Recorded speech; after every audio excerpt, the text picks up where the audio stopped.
Hi everybody, I'm Randy Wakeman. I'm 65 years old. I started hunting and shooting with firearms when I was 5, so I wasted the first 5 years of my life where I didn't apply myself. This is a gun that I love, that I've really been looking forward to. It's a Fabarm Elos Elite. Elos Elite 2 and 20 gauge. It's got upgraded wood. Fabarm installed a 1-inch SC100 sporting clay pad. Doesn't snag, a nice hard insert here so it doesn't snag. And it's my favorite all-around hunting pad for sure. And good for sporting clays. The wood is upgraded. It's not exhibition grade wood, but it's very nicely figured on both sides with distinct mineral streaks. And the forearm of the buttstock matches nicely. I don't know how Fabarm does it, but very attractive case coloring with gold inlays.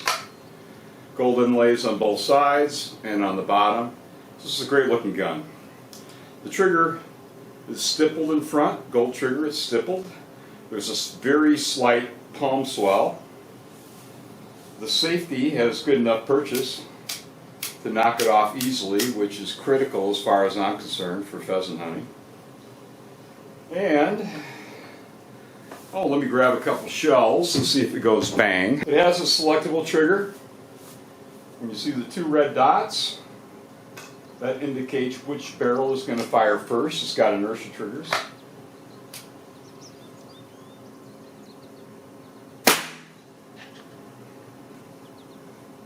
And you can see 2 means the top, which is not what I want. So, 1 red dot, the lower barrel will fire first. I have a Fabarm Exus 5/10 choke in the bottom, 7/10 on the top. It's nice and super humid today. It's still not too humid not to shoot. Anyway, let me break a few clay pigeons. It's a beautiful gun. The balance is very, very nice. As you can see, this is on the hinge pin, and it's either absolutely neutral or maybe even very, very slightly muzzle-like, light, which makes it a nice responsive gun. Even though it's kind of weedy here, we'll see if our little trap works.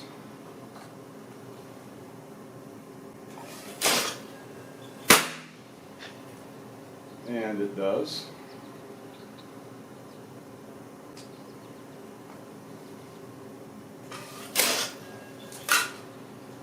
Clay pigeons get a little brittle after a long hot summer.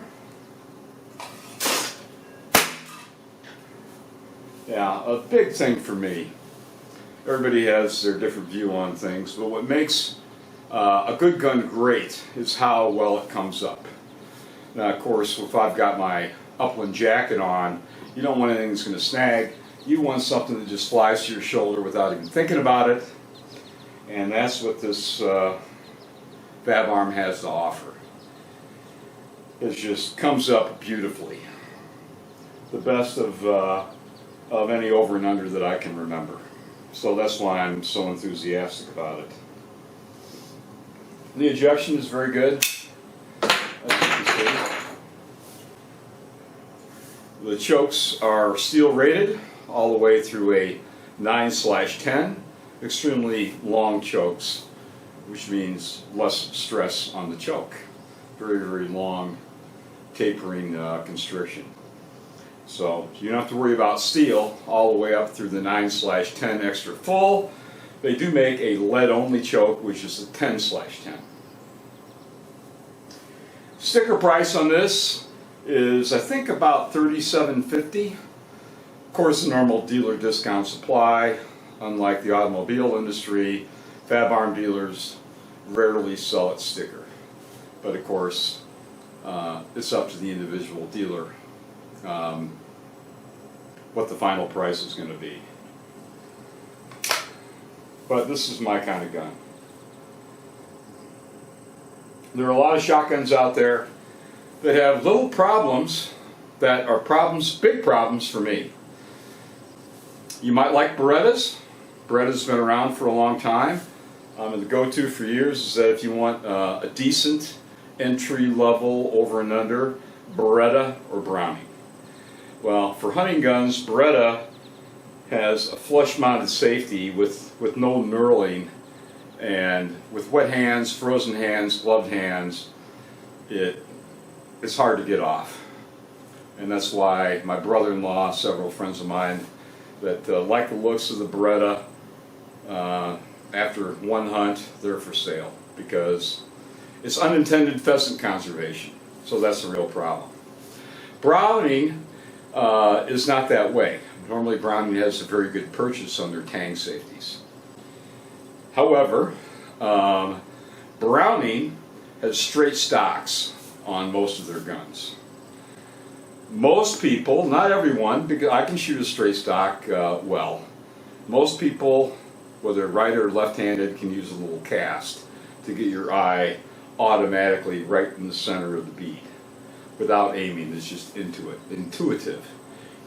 And you have a slight amount of cast on a Fabarm, and that's part of what makes this gun come up so well. So, I'll break a few more clay pigeons. As you can imagine, with target loads, these are clay and field, 7/8 ounce, 1,200 feet per second.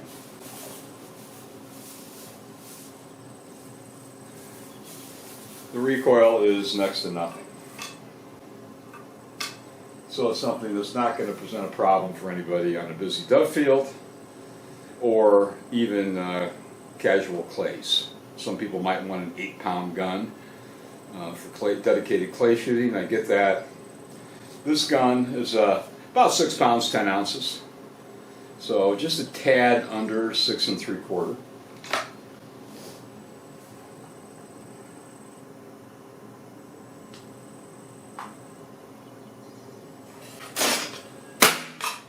But you see, it just goes where you want it.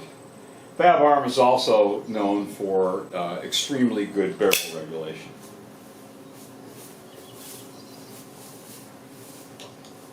Which is a problem with some guns. If you're throwing a pattern a foot away at 25 or 30 yards, good luck. But Fabarm regulation, I think they use 35 meters, 30 or 35. It's generally inside 2 inches. They're known for it. They take great pride in it. So does Caesar Greeny. In my experience, Beretta has been the greatest offender because 6 or 8 inches off, they call it within spec, which is not within my spec. Browning, the Moroku Brownings, are generally better than that. With the Browning, you can expect the center of the pattern, let's say 30-35 yards, to be within 4 inches. Some are a little better, some are a little worse, but Browning Moroku is generally pretty good barrel regulation.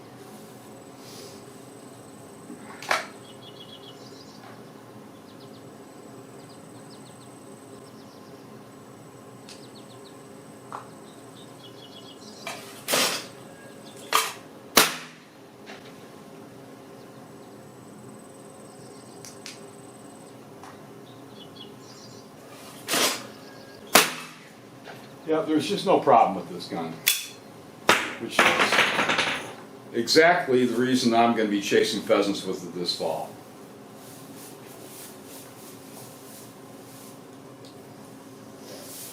My understanding of Fabarm was founded by the Galeazzi family over a century ago. Caesar Greeny, of course, was formed by the Greeny brothers, along with Wes Lang of the United States, who was one of the founders. They got together and created Caesar Greeny. And of course, Wesley is the president of Caesar Greeny USA and Fabarm USA. Some years back, 5 or 6 years perhaps, I'm just guessing, Caesar Greeny purchased an interest in Fabarm, as one of the Fabarm principals decided to retire. And then later on, Caesar Greeny merged with Fabarm, acquiring all of Fabarm, so they're one company. So whether it's Caesar Greeny or Fabarm, or Sovereign for that matter, same quality, same standards, and same factory-trained gunsmiths in the United States, which is a huge, huge plus. They've got 5 gunsmiths, and they're among the best in the country. So,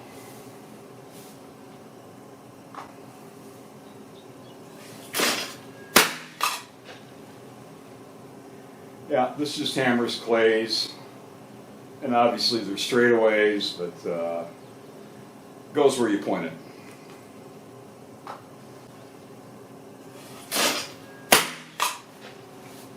There's just nothing to it. It has a steel receiver. Now there's nothing wrong with an alloy receiver, either just alloy or with inserts. For long-term durability, as well as having a little extra weight in the center of a double gun, I like steel. In general, steel's about twice as heavy as alloy, of course contingent on the alloy, but 4 times as strong. So I like the idea of 4 times as strong. A gun like this, certainly it's going to last me the rest of my life, maybe even longer if I can bring it with me to the happy hunting ground, who knows. But this gun is just a fabulous gun. There's no obnoxious center bead. The triggers are nice and crisp. They run about 4.5 pounds.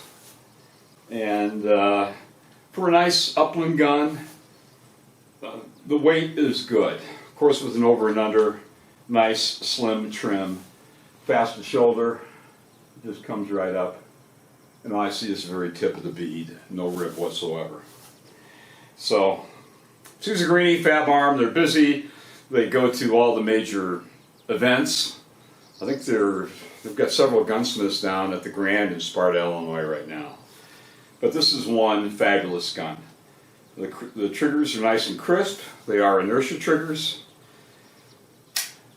Safety, very easy to get on and off, which Fabarm will tune that for you.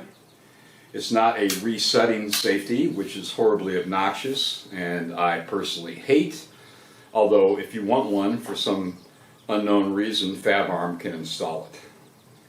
But totally unnecessary in a break action gun as far as I'm concerned.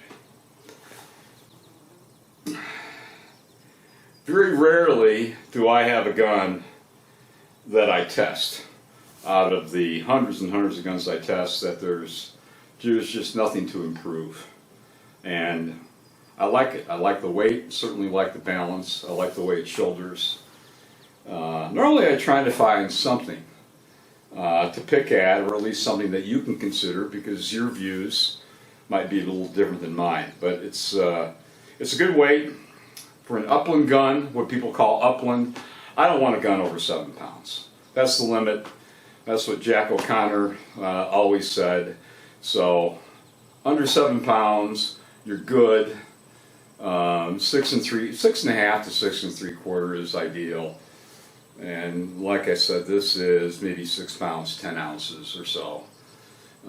Unloaded. Of course, if you load an auto loader or a pump, you can add in the weight of 3 shells. This doesn't get quite as heavy because 2 shells is it.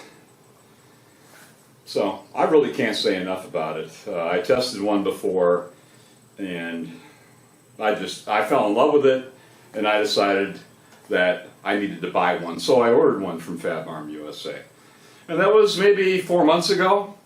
Fabarm USA, unlike a lot of gun companies, when the stuff comes in from Italy, it just goes straight out. So they don't have a lot of inventory on the shelf, although dealers may well. So anyway, for an over and under pheasant gun or whatever, if the 6 pound, 10 ounce weight is what you're looking for in a really gorgeous looking gun with a great profile, case coloring. This is it as far as I'm concerned. So, check them out. Fabarm and Susan Greeny, they spent a lot of time and effort going to all the major shoots.